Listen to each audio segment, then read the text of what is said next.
ते आम्ही कामाला जाताना घरी कुणी नसताना मग ते घर जळालं. आदिवासी वस्ती, आता यांचं काय यांचे काही सुविधा नाही, काही नाही. आपलं साधं घर होतं ते जळालं.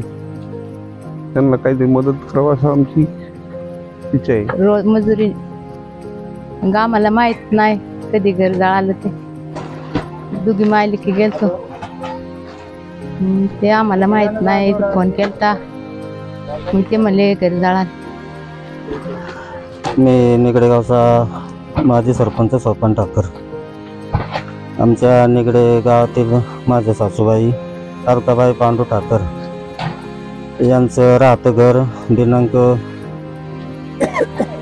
7/4/2024 रोजी रविवारी त्या घरी कामाला मोलमजुरी करत असताना त्या घरी कोणी नसताना अचानक आग लागून पूर्ण घर खाक झालं. त्यामध्ये धान्य, कपडे, इतर सर्व संसाराचं साहित्य जळून खाक झालं. एका तास आम्ही या ठिकाणी धाव घेतली आणि सर्व त्याचं पाहणी करून आमच्या गावातील ज्येष्ठ मंडळी असतील, माजी सरपंच, करपे सरपंच, भिकाजांना भागवत हे असतील, त्यांच्या कानावर घातला आणि या मोलमजुरी करणाऱ्या आमच्या सासूबाई अलकाबाई पांडू ठाकर या ज्या घटना झाली त्या दिवशी कामानिमित्त मजुरीने बाहेर होत्या. त्यांना काही मुदत लागला नाही, तर यामध्ये पूर्ण त्यांचं घर जळून गेलेलं आहे. ही बातमी आमचे ज्येष्ठ मार्गदर्शक आणि आमचे दादा मावळ लाईव्हचे मुख्य संपादक रामदास दादा वाडेकर यांना तातडीने बातमी दिली. त्या बातमीचा त्यांनी प्रसार करून संस्कार प्रतिष्ठानच्या वतीनं त्यांना आता संसारोपयोगी भांडी, धान्य, ताडपत्री व इतर साहित्य आज या ठिकाणी त्यांच्या मार्फत दिलं गेलेलं आहे.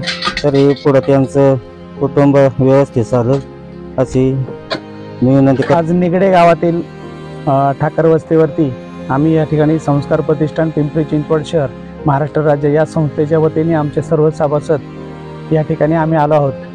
या ठिकाणी आम्हाला मावळ सत्य या न्यूज चॅनलच्या माध्यमातून आम्हाला या निगडे गावातील आदिवासी ठाकर समाजाची एक विधवा महिला, तिचं रात्रीतून झोपडी जळाल्याचं आम्हाला त्या न्यूजच्या माध्यमातून कळालं. आणि मग आम्ही आमच्या संस्कार प्रतिष्ठानच्या सर्व सभासदांची एक ग्रुप आहे, त्या ग्रुपमधून व्हॉट्सअपच्या माध्यमातून आम्ही आमचं हे जे सत्य घटना या ठिकाणी घडलेली होती ही घटना आमच्या कार्यकर्त्यांपर्यंत पोहोचवल्यानंतर आम्ही ठरवलं की आज डॉक्टर बाबासाहेब आंबेडकर जयंती आहे आणि ह्या 2-3 दिवसातच अशा तात्काळ स्वरूपाची मदत जमा होणं आमच्या दृष्टीने गरजेचं होतं.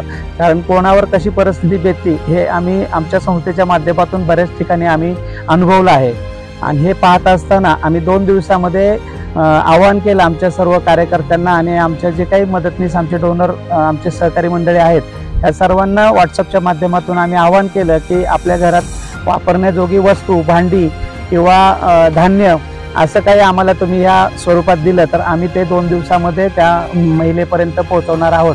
अशा स्वरूपात आमच्या सर्व सहकाऱ्यांनी, आपण पाहतो माझ्यासोबत आहेत सहकारी सर्व, या सहकाऱ्यांनी 2 दिवसामध्ये रात्रभर आणि दिवसभर अशी ही मदत जमा केली. आणि आज आपण या ठिकाणी पाहतात की 1.5 ते 2 महिने पुरल किंवा कदाचित एकच महिला असल्यामुळं 2-3 महिने पुरल असा किराणा आणि तात्पुरत्या स्वरूपाचा निवारा तयार करण्यासाठी आम्ही ठिकाणी ताडपत्री, दोरी सगळं आणलेलं आहे आणि ते आम्ही त्यांना देणार आहोत.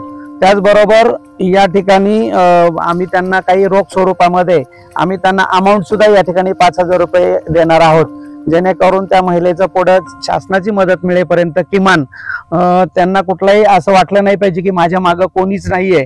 तर या मावळ सत्यामुळे आम्ही ताई तुमच्यापर्यंत आलो आणि त्यांच्या न्यूज चॅनलमुळे आम्हाला माहिती मिळाली आणि 2च दिवसात आम्ही हे सगळं साहित्य जमा केलं. आणि भविष्यातही तुम्हाला कोणत्याही प्रकारची मदत लागली तर तुम्ही वाडेकर साहेब आहेत, तुमच्या गावचे सरपंच आहेत सोपान भाऊ, यांच्या माध्यमातून तुम्ही आमच्यापर्यंत तुमच्या व्यथा पोहोचवल्यात आणि तुम्ही पोहोचवू शकता. आम्हाला जेवढी शक्य आहे तेवढी आम्ही आमच्या या संस्थेच्या वतीने आम्ही तुम्हाला मदत करू अशी ग्वाही देतो. धन्यवाद. नमस्कार, मी भिकाजी भागवत, सरपंच ग्रामपंचायत निगडे. आमच्या गावातील सौभाग्यवती अलकाबाई ठाकर यांचं घर 2 दिवसापूर्वी या ठिकाणी जळून खाक झालं आणि त्याची दखल मावळ सत्य न्यूज बुलेटिननं या चॅनलने घेतली आणि त्याची दखल घेत या ठिकाणी संस्कार प्रतिष्ठानचे सर्व पदाधिकारी या ठिकाणी उपस्थित झालेत. आमच्या ह्या गरीब कुटुंबाला न्याय देण्यासाठी या ठिकाणी अनेक संसार उपयोगी वस्तू या ठिकाणी आणलेल्या आहेत. काही रोख स्वरूपात देणगीसुद्धा या ठिकाणी त्यांनी आणलेले आहे आणि त्यांचा कुटुंबाचा गाडा तात्पुरता चालवण्यासाठी एक महत्त्वपूर्ण हातभार या ठिकाणी या संस्थेच्या माध्यमातून या ठिकाणी केलेला आहे. या संस्थेचं मी निगडे ग्रामस्थांच्या वतीनं मनपूर्वक आभार मानतो. या ठिकाणी आमच्या गावचे उपसरपंच गणेश बांगरे आणि माजी सरपंच स्वप्नराव ठाकर यांनी या ठिकाणी शासकीय अधिकाऱ्यांना कल्पना देऊन या ठिकाणी या जागेचा घराचा पंचनामा करून या ठिकाणी सदर पंचनामा तहसीलदार कार्यालयामध्ये दाखल करून एकात्मिक आदिवासी प्रकल्प घोडेगाव या ठिकाणी मदतीसाठी पाठवण्याचं ठरवलेलं आहे. तशा प्रकारची मदत या ठिकाणी भविष्यात मिळेलच, परंतु त्या अगोदर या संस्थेने केलेलं काम अत्यंत स्तुत्य आहे आणि म्हणून पुन्हा एकदा त्यांचं या ठिकाणी निगडे ग्रामस्थांच्या वतीनं मी मनापासून आभार मानतो. या ठिकाणी मावळ सत्य लाईव्ह बुलेटिनचे संपादक रामदासजी वाडेकर या ठिकाणी उपस्थित सर्वांचं या ठिकाणी आभार मानतो. धन्यवाद. नमस्कार, मी संस्कार प्रतिष्ठानची संचालिका सौ प्रिया पुजारी. आज आम्ही या मावळ तालुक्यामध्ये निगडे गावामध्ये आलेलो आहोत. आम्हाला माहिती मिळाली प्रतिष्ठानच्या माध्यमातून की सौ अलका ताईंचं घर जळालं. आज त्या एकट्या विधवा महिलेचं आयुष्य कसं असतं किंवा एखाद्याचं आपल्या घरावरचं छत डोक्यावरचं गेल्यानंतर काय त्रास होतो हे एक स्त्री चांगले जाणू शकते. आणि या माध्यमातून आम्ही जेव्हा आम्हाला सरांनी सांगितलं तेव्हा प्रतिष्ठानच्या ग्रुपवर व्हॉट्सअपच्या माध्यमातून आपण सगळ्यांना आव्हान केलं की घर म्हणजे हे प्रत्येकाचं आयुष्य असतं आणि ह्याच्यामध्ये जेव्हा अशी आपत्कालीन परिस्थिती येते तेव्हा मदतीचा हात किती महत्त्वाचा असतो. प्रत्येकाचा मोलाचा वाटा ह्याच्यामध्ये आहे. प्रतिष्ठानच्या माध्यमातून ज्यांना ज्यांना जे जे शक्य झालं त्या प्रत्येकाने आपापल्या पद्धतीने ही मदत कार्य इथं पोहोचवण्याचं काम केलं आणि शेवटी एकत्र सामान गोळा करणं एक सोपं असतं, पण त्याच ठिकाणी जाऊन पोस्ट करणं, त्या व्यक्तीला ती मदत मिळाली की नाही आहे हे बघणं आणि तिथपर्यंत त्यांच्यापर्यंत सगळ्या गोष्टी पोहोचवणं हे महत्त्वाचं कार्य आहे. आणि हे कार्य आमच्या संस्थेचे अध्यक्ष गायकवाड सर, मोहन गायकवाड सर यांच्या माध्यमामुळे आज आम्हाला ही संधी इथं उपलब्ध झाली. आपल्या इंदुरी मावळ येथील घोडेगावचं जे आदिवासी विकास प्रकल्प आहे त्यांनी माझ्या व्हॉट्सअपच्या ग्रुपवरती हे फोटो पाहिले आणि त्यांनी मला विचारलं की हे कुठं झालंय, कोणाचं आहे, कसं आहे, तर मला त्यांचे काही कागदपत्र मिळतील का. जर त्यांचं पेपरवर्क जर मिळालं तर मी आदिवासी विकास विभागाच्या वतीने मी त्यांना मदत करू शकतो. म्हणजे भविष्यामध्ये संस्कार प्रतिष्ठान असेल, मावळ सत्य असेल यांच्या माध्यमातून ह्यांचं नक्कीच चांगलं घर या ठिकाणी पुन्हा उभं राहील अशी मी आशा बाळगतो.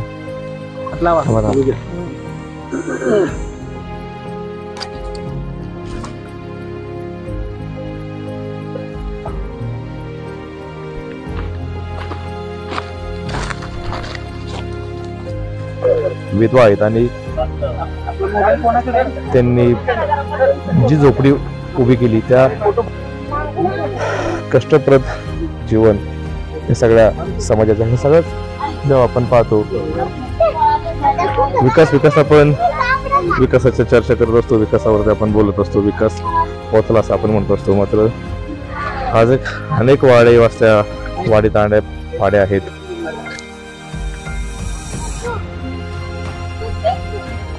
दोन वेळच्या भाकरीसाठी घरदार सोडून एखादी महिला जेव्हा जाते आणि तिचं घर आगीत भस्मसात होतो, तिची झोपडी आगीत भस्मसात होते, तेव्हा तिच्यावर आलेलं दुःख, तिच्या बसलेलं दुःख हे शब्दात व्यक्त होतच नसतं.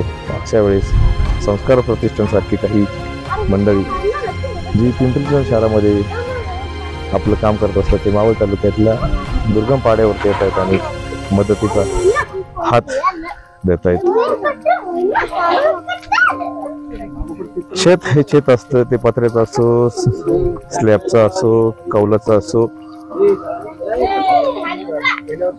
ताडपत्रीचा असतो. या छतावरती ज्या छतामुळं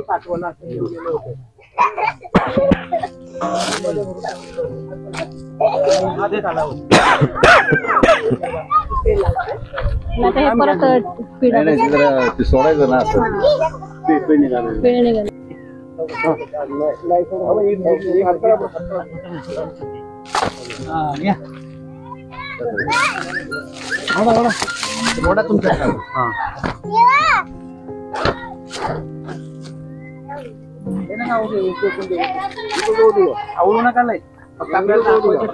दुसरं आहे ना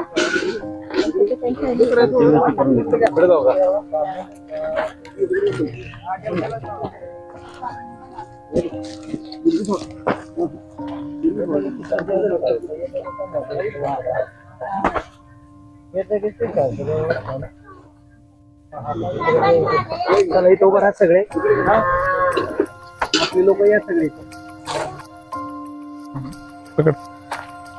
काय बनवलं आता 2-3 महिन्यापूर्वी आमचे मालक वारले, मुलगा नाही कुणी नाही मला, आणि घर माझं जळालं, कुणी कमवाया नाही काय नाही. मी कसं दिवस काढायचं कसं काढायचं. एखाद्या भावासारखं त्यांनी पोच करून दिलं. भावच समजायचं म्हणून त्याला वाईट वाटलं म्हणून मला दिलं.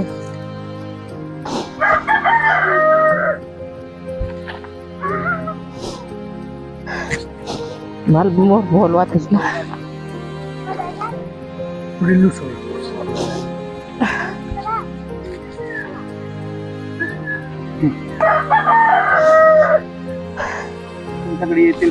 आता 4 दिवस कुणी आलं नाही कुणी नाही. आता हे भाऊसाहेब ते आलं म्हणून माझ्या जीवाला समाधान वाटलं.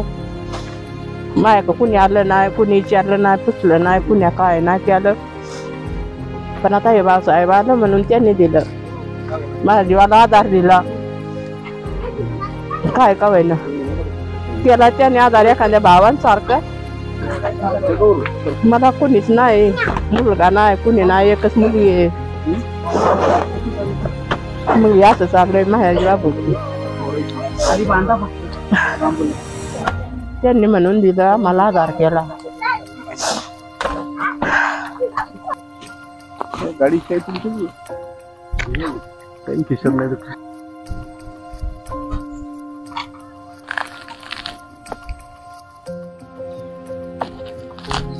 तर करायचं चालू.